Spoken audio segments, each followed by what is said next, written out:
ప్రభు అయిన యేసుక్రీస్తు వారి నామంలో మీ అందరికీ శుభములు తెలియజేసుకుంటూ ప్రభు ఇచ్చిన ఆరోగ్యాన్ని ఆశను బట్టి ఆయనకి కృతజ్ఞతలు చెల్లించుకుంటూ ఈ సమయంలో ప్రార్థన చేసుకుందాం. ప్రేమ కలిగిన తండ్రి, దయగలిగిన రాజా యేసుక్రీస్తు ప్రభు, మీ పరిశుద్ధ నామానికి వందనాలు స్తోత్రాలు. ఎన్నో అవంతరాలు ప్రభా, ఎన్నో పరిస్థితుల వెనకాల నుండి ప్రభా నీ బిడ్డనై నన్ను ప్రభా మరి ఎందుకు ఇలా బ్రతికిస్తున్నావో తెలియదు కానయ్యా, నీ కృప ఎంతో గొప్పది ప్రభా. తండ్రి నీకు స్తోత్రాన్ని ఆయన పరిస్థితులను ప్రభా ఆలోచించినప్పుడు ప్రభా నిజంగా తండ్రి నీకు స్తోత్రాన్ని ఆయన అయ్యా జ్ఞాపకం చేసుకోండి అయ్యా. వేదన దుఃఖము ప్రభా నాయన తండ్రి కలుగుతున్నప్పటికీ ప్రభా నాయన నీ కృపయే నాకు ఆధారమని నిరీక్షణతో ప్రభు నీ సన్నిధికి వస్తున్నాను. ఇప్పుడు నాకు సహాయం చేయండి, ఇక వాక్యం మాట్లాడటానికి నాకు సహాయం చేయండి, నన్ను బలపరచండి, నన్ను అభిషేకించండి, సహాయం చేయండి. యేసునామములో ప్రార్థన అడిగాడు కొంచెం తండ్రి. హించలేని మేలులతో నింపిన నా యేసయ్యా నీకు నా వందనం. ఊహించలేని మేలులతో నింపిన నా యేసయ్యా నీకు నా వందనం. వర్ణించగలనా నీ కార్యములు, వివరించగలనా నీ మేలులన్. వర్ణించగలనా నీ కార్యములు, వివరించగలనా నీ మేలులన్. ఊహించలేని మేలులతో నింపిన నా యేసయ్యా నీకు నా వందనం. ఊహించలేని మేలుతో నా హృదయం తృప్తిపరచినావు. రక్షణ పాత్రనిచ్చి నిన్ను స్తుతింతును.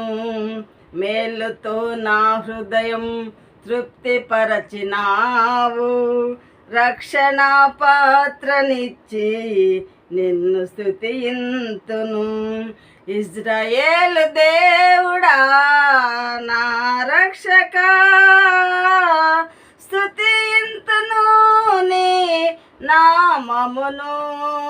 ఇజ్రాయేలు దేవుడా నా రక్షక స్తుతింతును నీ నామమును. ఊహించలేని మేలులతో నింపిన నా యేసయ్యా నీకు నా వందనం. ఊహించలేని మేలులతో నింపిన నా యేసయ్యా నీకు నా వందనం. నా దీన స్థితిని నీవు మార్చినావు. నా జీవితానికి విలువనిచ్చినావు. నా దీన స్థితిని నీవు మార్చినావు. నా జీవితానికి విలువనిచ్చినావు.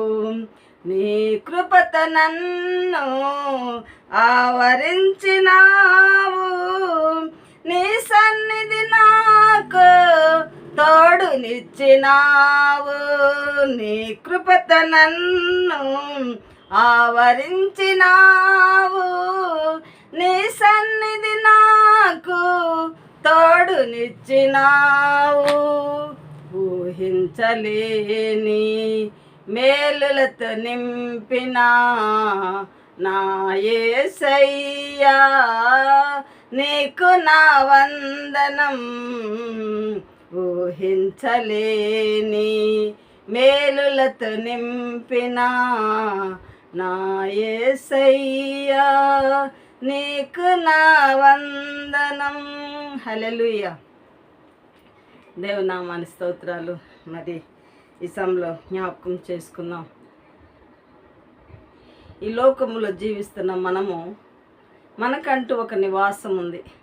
ఈ భూమి మీద నివసించడానికి ప్రతి వారికి ఒక నివాసం, సొంత ఇండ్లు ఉన్నవారు సొంతం కిరాయిలకు, లేకపోతే ఎక్కడికో వలసపోయి బ్రతికేవారు ఎక్కడెక్కడికో వెళ్ళి దూర ప్రాంతాలకు వెళ్ళి మరి కిరాయిలు ఎన్నో రకాలుగా ఏదేమైనప్పటికీ భూమి మీద నివసించడానికి ఒక నివాసం ప్రతి మనిషికి కూడా కావాలి. అయితే యేసయ్య ఏమంటున్నారంటే ఆకాశ పక్షుల గూళ్ళు ఉన్నాయి, మనుషులకు మరి నక్కలకు బొరీలు ఉన్నాయి, కానీ మనిషి కుమారుడు తలవాల్చటకైనా స్థలం లేదని దేవుని వాక్యం సెలవిస్తుంది. ఇప్పుడు ఏం జ్ఞాపకం చేసుకుందామంటే దేవునికి స్థలం ఇస్తే జరిగే మరి ఆశీర్వాదం ఏంటనేది మనం జ్ఞాపకం చేసుకుందాం. వెంటనే దీనికి లోకములో ఉన్నట్టు మూర్ఖులించే ప్రశ్న ఏంటంటే, ఓ ఎప్పుడు భక్తులేగా ప్రార్థిస్తారుగా, ఓ ఇదా అదా అని ఎంతసేపటికి విమర్శకే లోనవుతారు. కానీ నా జీవితం ఏంటి, నా బ్రతికేంటి, నా స్థితి ఏంటి, అసలు నేను ఎలా ఉన్నాను, దేవుని కొరకు ఎలా నేను బ్రతుకుతున్నాను, ఆయనకి ఏమి స్థానం ఇవ్వగలుగుతున్నాను అనే ప్రశ్న మాత్రం వారు వేసుకోరు. కాబట్టి అయితే ఒక తల్లిదండ్రులకి ఒక బాబు ఉన్నాడట. అయితే ఆ తల్లిదండ్రుల యొక్క మాటలు వాడు ఎప్పుడు కూడా, తల్లిదండ్రులు ఎక్కడున్నవారు, వంటగదిలో ఉన్నవారు, ఏ పనికి వెళ్ళినా వారిద్దరు కలిసి ఉన్నారంటే ఆ కుమారుడు ఎప్పుడు కూడా వారి మాటలని జాగ్రత్తగా వింటూ ఉండేవాడట. డాడీ మమ్మీ ఏం మాట్లాడుకుంటున్నారని. అయితే వారి మాటలు ఎప్పుడు కూడా మరి ఇద్దరు కూడా ఆయాసకరంగా, మాటలు పిలుపులో చాలా వేదనకరంగా, అతన్నేమో ఒక విధంగా భార్యనేమో ఇంకో విధంగా మాట్లాడుకుంటూ మాటలో ఒక ప్రేమ అనేది ఆ బాబు కనపడేది కాదట. అయితే ఒక దినాన మరి ఆ బాబు భార్య తండ్రిని పిలుస్తుంది, భర్తను పిలుస్తుంది, ఏమండి అని పిలిచిందట. అయితే ఆ కుమారునికి ఆశ్చర్యం వేసిందంట. ఏంటి మా మమ్మీ ఈరోజు మా డాడీని ఏమండి అని పిలుస్తుంది ఏంటి? అయితే ఆయనేమో ఏమో ఇట్రా అని పిలిచిందట ఆమె, ఆ భర్త. ఈ రెండు మాటలు ఆ కుమారునికి ఆశ్చర్యాన్ని కలిగించినాయట. ఎప్పుడు చూసినా ఆమెమో అతన్ని విమర్శించేదట, ఆమెమో ఆయనేమో ఏమైనా కరిదానా అని పిలిచేవాడట, బొద్దుదానా అని పిలిచేవాడట, ఆమెమో ఆయన్ని ఇష్టం వచ్చినట్టు మాట్లాడ.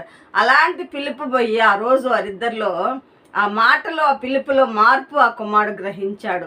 డాడీ ఏమో ఇట్రా ఇట్రా అని పిలిచిందట, భార్య ఏమో ఏమండి అని పిలవగానే కుమారునికి ఆశ్చర్యం వేసి వెంటనే పోయి తల్లిదండ్రులను అడిగిందట.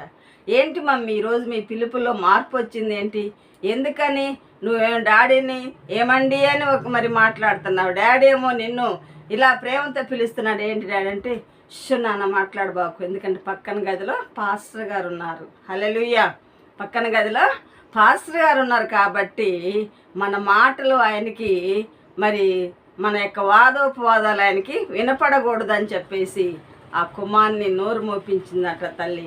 అయితే దాన్ని జ్ఞాపకం చేసుకున్నప్పుడు ఒక లోక సంబంధంగా ఉన్నంటి వ్యక్తి ఆయన కూడా, కానీ దేవుని యొక్క మరి మరి దాసుడు అతను కాబట్టి ఆయన ఉంటేనే నీకు అంత భయం. అయితే యేసయ్యే స్వయంగా నీలోనికి వస్తే నువ్వు ఇంకా ఎలా మార్పు చెందుతావు, నీ యొక్క ప్రవర్తన ఎలా ఉంటుంది, నీ యొక్క జీవితం ఎలా ఉంటుంది, నీ మాట ఎలా ఉంటుంది, నీ చూపు ఎలా ఉంటుంది అనే ప్రశ్న వేసుకుంటే ఆ కుమారుడు వెంటనే, మమ్మీ ఇన్ని రోజులేమో మీ మాటలు విన్నాను, కానీ ఈరోజు అయ్యగారు నేను చెప్తా ఆగండి, అయ్యగారి చెప్తా ఆగండి అన్నట్టుగా కుమారుడు తన తల్లిదండ్రులతో అన్నట్టుగా మరి ఒక దగ్గర చదివాను. కాబట్టి ఒక మనిషికి భయపడ్డట్టు దేవునికి ఎందుకు భయపడవు? దేవుడు ఏం చేశాడు, దేవుడు ఎక్కడున్నాడు, దేవుడికి ఒక 10 నిమిషాలు ప్రార్థన చేస్తే చాలదా?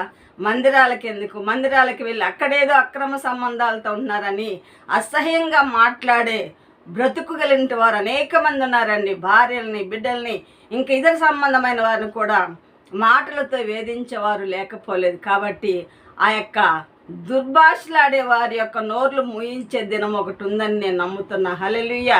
నిజంగా దేవునికి విరోధంగా మాట్లాడుతూ, దేవుని బిడ్డలను దూషిస్తూ, దేవుని బిడ్డలను విమర్శిస్తూ వారు ఎంతకాలం దేవుని మందిరానికి వెళ్ళినా వారి యొక్క కుటుంబంలో నెమ్మది లేక, ఆ తల్లులు లేక భార్యలు ఎంతో వేదన భరితమైన హృదయాలతో ఉంటున్నారు. కాబట్టి ఈ సమయంలో యేసయ్యకు స్థలం ఇస్తే, కానీ వారు ఎంత దుర్భాషలన్నా ఎంత నిందించినా ఈ హృదయంలో యేసయ్యకు స్థానం ఉంది. కాబట్టి ఆ దుర్భాషలు ఎవరైతే ఆడుతున్నారో, ఎవరైతే భరిస్తున్నారో వారి హృదయంలో యేసయ్యకు స్థలం ఉంది. కాబట్టి ధైర్యంతో బ్రతుకుతున్నారు. కాబట్టి యేసయ్యకు స్థలం ఇస్తే మీ జీవితం. అందుకని మత్తయి సువార్త 9వ అధ్యాయము 24వ వచనం చూసినట్లయితే యేసయ్యకి స్థలమియ్యుడి అని వాక్యం సెలవిస్తుంది.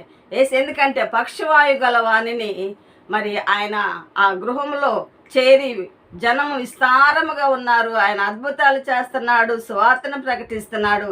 పక్షవాయు గలవాన్ని 4 వ్యక్తులు మోసుకొని రావడానికి స్థలము లేక వారి ఇంటి పైకప్పు దించి ఆ యొక్క మరి ఇంటిలోనికి తీసుకుని వెళ్ళినట్టు అప్పుడే స్థలమియ్యుడని అక్కడ వారు అడగటం జరిగింది. కాబట్టి యేసయ్యకి నీవు నేను స్థలం ఇస్తే ఎంత శ్రమ అయినా సరే, ఎంత నిందైనా, సంవత్సరాల తరబడి పోతున్నప్పటికీ దేవుడు నిన్ను విడిచిపెట్టే దేవుడు కాదు. అందుకనే కొందరికి ఇచ్చినట్టు వాగ్దానాలు, పర్వతాలు తరిగిపోయినా, మెట్టలు తత్తరిల్లినా నా కృప నిన్ను విడిచిపో. దేవుని కృప మనల్ని విడిచిపెట్టదండి. దేవుని కృప మనల్ని ఎప్పుడు కూడా ఆవరించే ఉంటుంది. ఆయన కృప ఉన్నది కనుకే బ్రతకగలుగుతున్నారు. నిందించబడేవారు, దూషించబడేవారు, గాయపరచబడేవారు భర్తలతో కానీ, కుమారులతో కానీ, బంధువులతో కానీ, స్నేహితులతో కానీ, ఇరుగు పొరుగు వారితో కానీ ఒకవేళ విమర్శించబడుతున్నావేమో, కానీ యేసయ్య అన్నాడు నేనున్నాను, భయపడకము. బాధించేవారు నీకు దూరముగా ఉంటారని. ఆ సమయం ఎప్పుడు ఇస్తారు, ఇంకా ఎప్పుడు మాట్లాడుతూనే ఉండగానే ప్రశ్న మనకు రావచ్చు, కానీ తగిన సమయంలో ఆయన మన బాధించే వారిని దూరముగా ఉంచే దేవుడు. ఎన్నిసార్లు చెప్పినా లోబడిన వారికి మాత్రము భయంకరమైన కఠిన శిక్ష ఉందని దేవుని వాక్యం బోధిస్తుంది. కాబట్టి అట్టి శిక్షకు గురి కాకుండా ఉండాలంటే దేవుని మాట విని ఆయనకు నువ్వు హృదయంలో స్థలం ఇచ్చినట్లయితే అది నీ యొక్క హృదయంలోనే కావచ్చు, నీ ప్రవర్తనలో, నీకున్న ఆస్తిలో, నీకున్న అధికారంలో, అన్ని విషయాలందు ఆయన అధికారాన్ని ఒప్పుకొని నువ్వు జీవించినట్లయితే ఆయన నిన్ను ఆశీర్వదించి దీవించి ఆయన తన కృపలతో నిన్ను భద్రపరచడానికి ఇష్టపడుతున్నాను. కాబట్టి అయ్యా, నా హృదయంలో, నా ఇంటిలో, నా కుటుంబంలో, నా జీవితంలో నేను నీకు స్థలం ఇస్తున్నాను ప్రభా. ఈ స్థలాన్ని నేను మీరు వచ్చినంటే ఈ హృదయాన్ని లేక ఈ జీవితాన్ని కాపాడుకోగలిగే జ్ఞానాన్ని నాకు ఇవ్వమని మనం ప్రార్థన చేసుకున్నాం. ఇటు మాటలు పరిశుద్ధాత్మ దేవుడు మన హృదయంలో ఫలింపచేయను గాక. ఆమేన్. ప్రేమ కలిగిన తండ్రి, దయగలిగిన రాజా యేసుక్రీస్తు ప్రభు, నీకు వందనాలు. ఇంతవరకు నీ మాటలు వివరించడానికి నాకు కృప దయచేశారు. ఈ మాటలు అనేక హృదయాల్లో ఫలించడానికి కృప దయచేయమని యేసు నామమున అడుగుతున్నాను తండ్రి.